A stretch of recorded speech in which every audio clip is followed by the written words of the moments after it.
Hello and welcome to UiPath Essentials Training, User Interface Recording. In this tutorial, you'll learn the basics of using the recorder, getting information out of apps, and parameterization of the recorded workflow. Along the way, you'll pick up a few other tips and tricks and differences between several methods for automation. You should already be familiar with the UiPath interface and workflow, flowcharts and sequences, and passing variables between actions, as we'll use these concepts throughout this tutorial. So, if you're ready, let's begin. Today we'll focus on recording, and we'll use 3 apps to show you how to automate them. The Notepad app and browser, to show you basic principles in workflow, and a custom demo expense app for a more practical example. First, the recorder. It works in a similar fashion to other macro recording apps like AutoHotkey and Automator, but on steroids. UiPath allows you to record and replay actions, but goes much further than that by allowing you to modify and parameterize the recorded sequence. It's a great way to start your automation process because it gives you a workflow that you can use as a framework to build upon.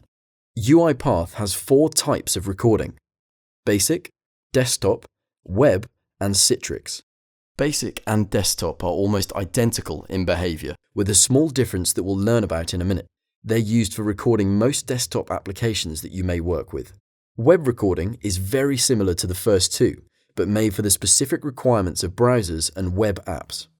And Citrix is for recording virtual machines, VNC, and of course Citrix environments.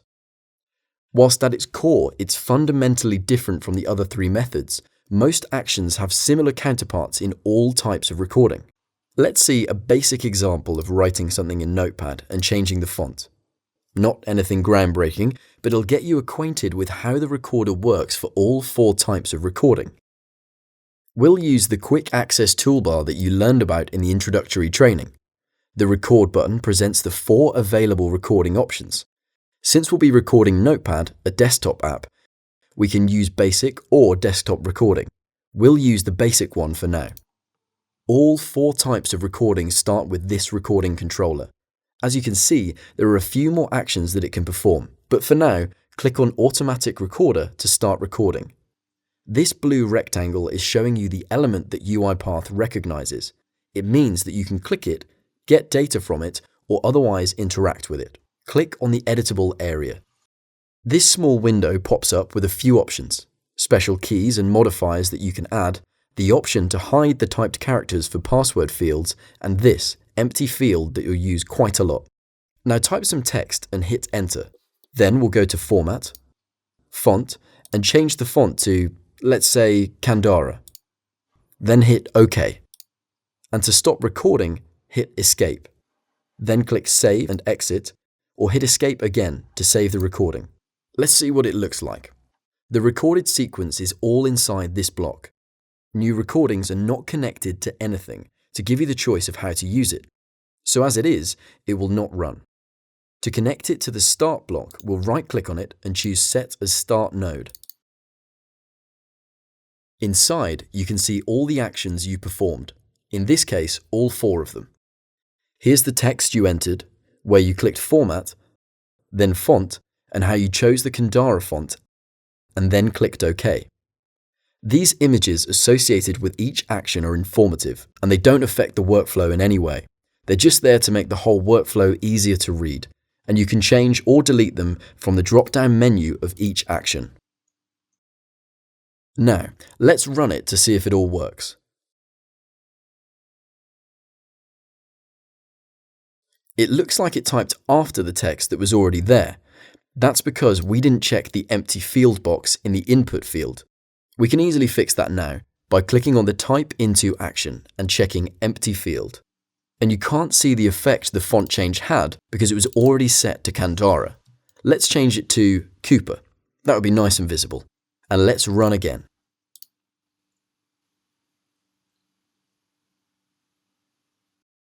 Okay, now that may be a horrible font choice, but at least the workflow behaves as it should. So, now would be a good time to let you know what the recorder actually records and what it doesn't. It records left clicks on buttons, checkboxes, and other clickable elements, and also typing into editable fields. It doesn't record keyboard shortcuts, modifier keys like Control and Alt key, right clicks, mouse hover, and other similar actions. On to the next recording mode, desktop. To better understand the difference, we'll record the same actions using the desktop recorder. We'll type the same text, but this time we'll check empty field.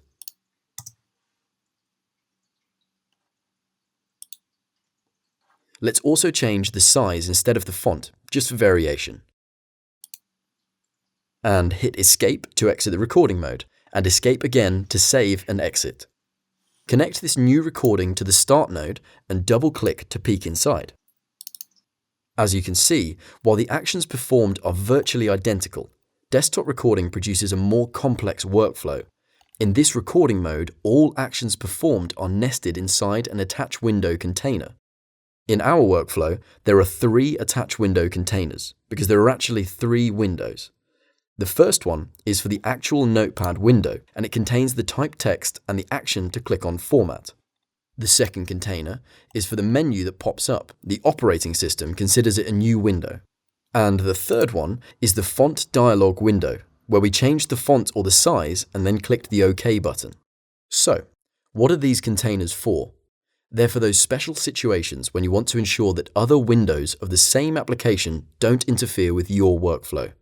UiPath uses the name of the app, the title of the window, the current open file, and other such details to ensure that it correctly identified the right window. But there are cases when all of these are identical. Like if you open 2 untitled Notepad windows at the same time, or 2 instances of the same application. If not enclosed in an AttachWindow container, UiPath would run on the topmost window and could run into problems. So, if you perform more than one action in a window, it's safer to use desktop recording to avoid interference. Now that you have the basics down, let's get to the juicy stuff. Coming back to our basic workflow, we'll parameterize some parts of it and modify some actions. Let's say we wanted the entered text to be something that we can dynamically change, not hard-coded into the workflow as it is now. We'll just replace the text, currently in quotations, with a variable name. We'll create a new one called type text. It'll also appear down here in the variables pane. It's a type of string, which is correct, and we'll give it a value. Let's say this is actually a variable. It's a good idea to also change the scope to main to be able to modify its value from outside this sequence. And let's run it. Right, looks like it worked. Next, let's modify this select item action to make it change the font size instead of the font face. Most recorded actions have a handy option here in the drop-down menu called Indicate on Screen. It allows us to point to a new element different than the one we recorded. But to be able to point to the font size, we first have to open Notepad's Format window and then go to Indicate on Screen.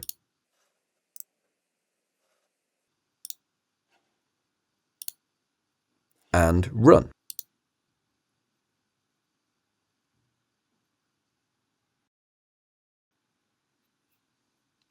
Okay, but what do you do if you want to click a more ephemeral element, like the drop-down menu? You can't do that because the click will register as clicking on the format item. What you need to do is to temporarily pause the recording by pressing F2, so you can open menus or other elements that can automatically hide themselves. So, F2, pause, open the menu, and wait for the countdown to start recording again. All right.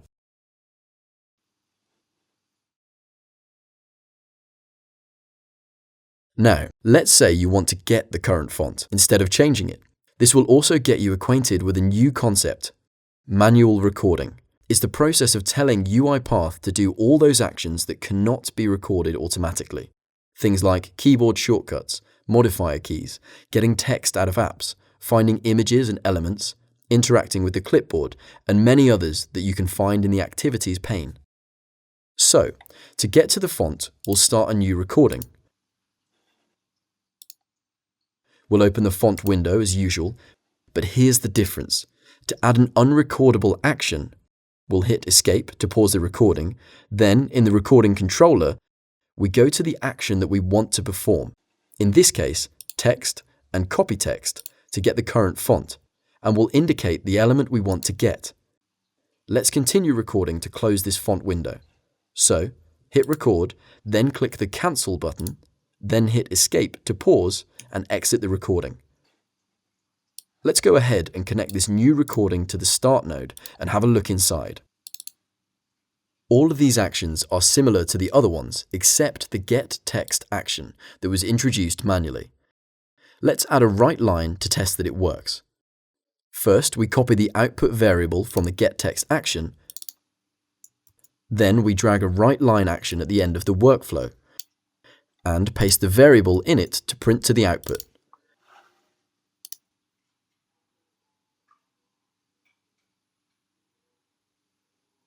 And that's how you get current font. This can of course be extrapolated to any type of data or app. Great, you're doing good so far. Now, let's try a more complex example. We have here a dummy expense app. It's useful for learning because it comes preloaded with values and other possible interactions. So, it's great for trying out workflows on it. It has this second window where you can enter expenses and it calculates the total here. We're going to add a new expense and get the total to print it out to the output, and I'll give you a quick intro for fixing possible problems with recording. So, we'll start with a new basic recording. Press the automatic recorder to start recording and click on Create Expense Report to get to the calculator. Here, we'll add a new expense for research and check the empty field checkbox and a value of 100.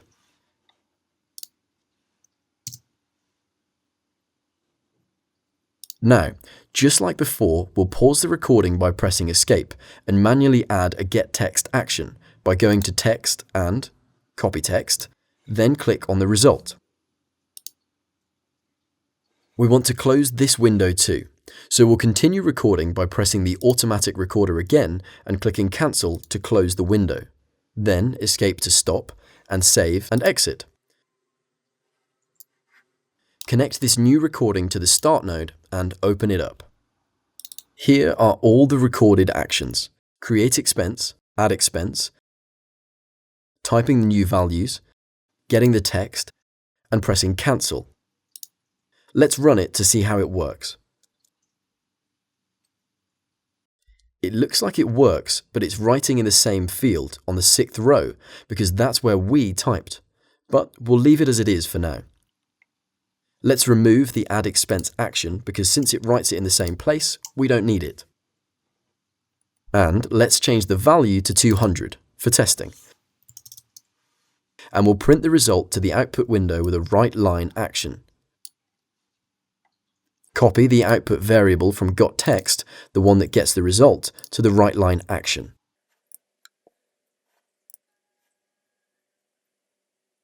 It looks like it got stuck right after typing 200. Let's stop and see what's wrong.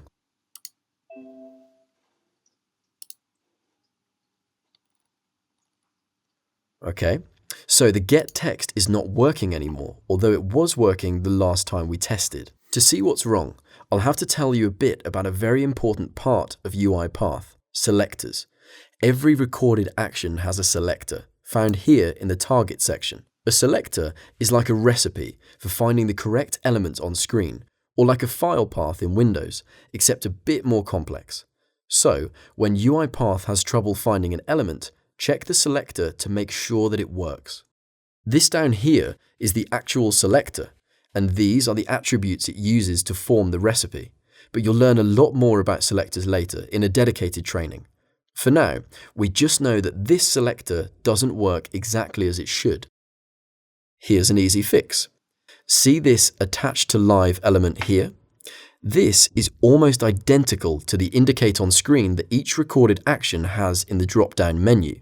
If you press it and indicate the result again, UiPath understands that the current selector, or recipe, fails to identify an element, and it tries to fix the selector. So, the 377 disappeared. Now let's see if it worked.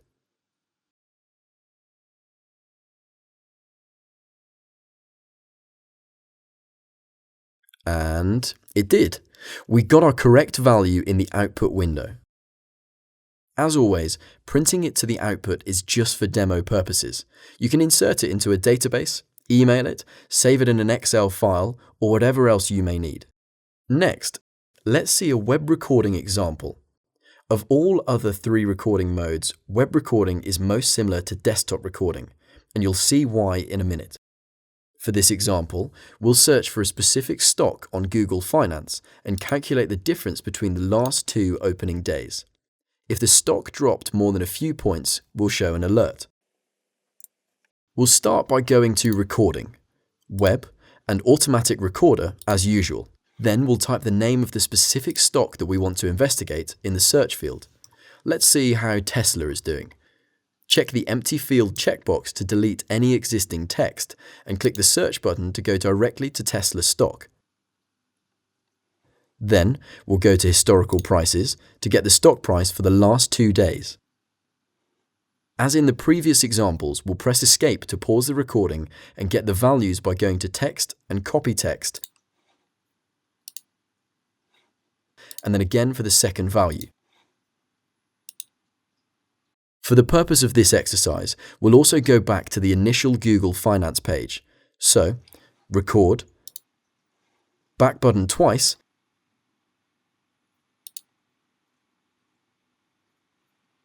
and Escape to save and exit. Connect the sequence to the start node and let's examine it. You can see the similarities with the desktop recording mode. All actions are inside an attached browser container to keep them from interfering with other browser windows. All the actions are here, including the get text actions, but it looks like the back buttons are considered as part of another window. That's fine. Now, let's add a write line action to see the difference between the last 2 days' stock price. We'll drop it here between the 2 AttachWindow containers. The names of the generated variables are TD and TD1. Let's make that TD1 and TD2 down here in the Variables pane, just because it's easier to understand.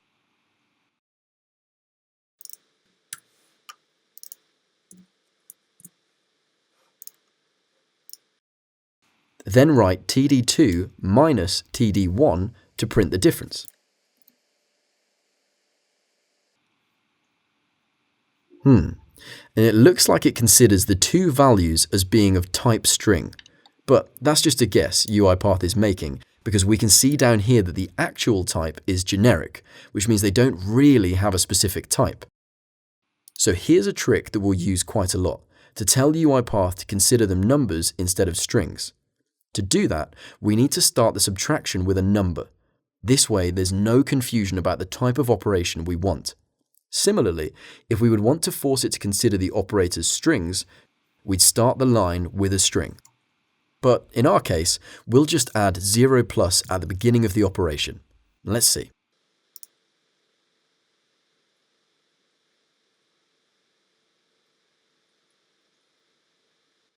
And we got the correct difference here in the output window. Good.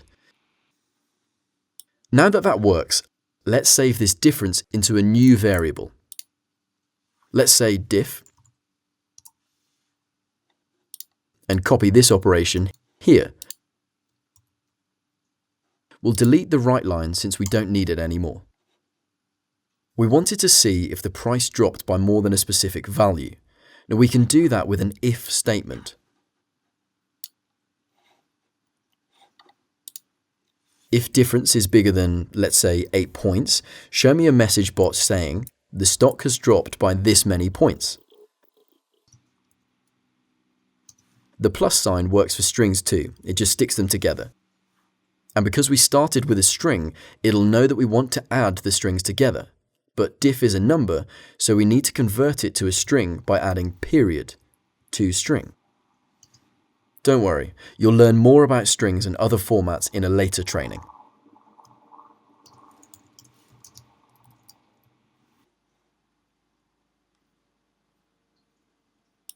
Then, we'll copy this action and paste it in the else section to show a different message when the stock hasn't dropped more than 8 points.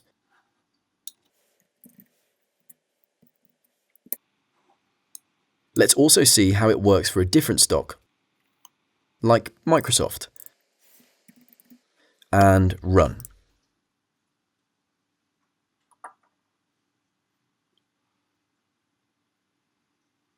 Okay, that worked, but apparently something else went wrong. Let's stop and investigate. So, it stopped after we got the message box. So this means for some reason it can't find the back button. Maybe we need to fix this attach window selector. Let's have a look. Right, it looks like it's trying to find a window that contains something about Tesla. And that's obviously wrong since we want to search for different stocks, not just Tesla. Let's uncheck this box. And let's see the selector for the back button. Okay, generic, no Tesla related stuff in here. Let's see, but first let's go back to the original page and run.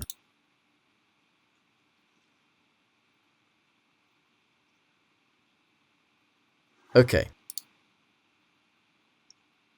And it went back to google.com/finance. Perfect. So now that's done, let's finish it off by making it open the browser and going to the Google Finance website and then close it after all the actions are performed. But first, it's good practice to make a copy of the current workflow in case we somehow mess it up. Copy, paste, and connect it to the start node.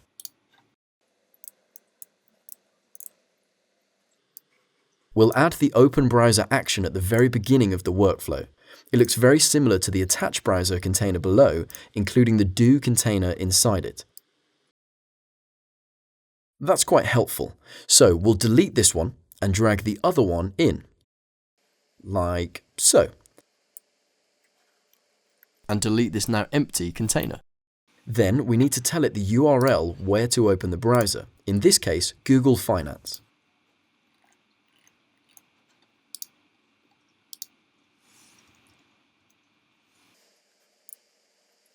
Okay, and add a close application at the very end. We'll put it inside the AttachWindow container. This way, the close application action knows which application to close. And run it. Okay, it opened a new browser window, made the search, gave us the good news, and then closed. And that's how you get data from web sources and take decisions based on it. That is the end of our user interface recording training. But before you go, it's time for a quick recap. You learned about the 4 types of recording available in UiPath: Basic, Desktop, Web, and Citrix. There's a specialized Citrix recording tutorial, so in this one, you learned about the first 3, which are similar. We recorded a few notepad interactions using basic and desktop recording and learned how to manually add actions during the recording. Then you mastered parameterization, replacing static parameters of the recorded actions with dynamic data using variables. You saw how to interact with a custom expense calculator and get data from any application for later use. And finally, how to do all of that and more in a web browser. I hope you had fun, and I'll see you for the next video. Goodbye.